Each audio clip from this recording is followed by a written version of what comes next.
जनसंवाद न्यूज, सत्य आणि विश्वासाची बातमी। रेल्वेच्या दिव्यांग डब्यात प्रवाशांच्या वाढत्या घुसखोरीमुळे दिव्यांग प्रवाशांना अनेक अडचणींचा सामना करावा लागत आहे। 2 दिवसापूर्वी CSMT ते टिटवाळा लोकल ट्रेनमध्ये अपंग व अंध प्रवाशांसाठी राखीव डब्यात प्रवास करणाऱ्या एका अंध महिलेला मोहम्मद अली हसन अली बेग नावाच्या आरोपीने सीटवरून मारहाण केली होती।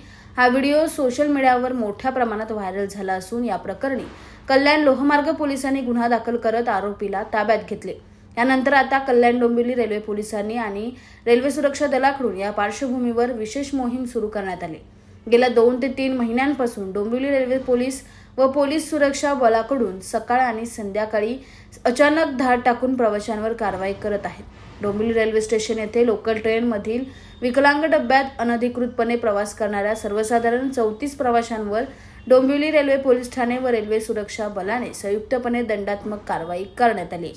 जनसंवाद न्यूज, सत्य आणि विश्वासाची बातमी। आजच सबस्क्राइब करून बेल आयकॉनला क्लिक करा आणि पहा ताज्या घडामोडींचा अचूक अंदाज आपल्या मोबाईलवर।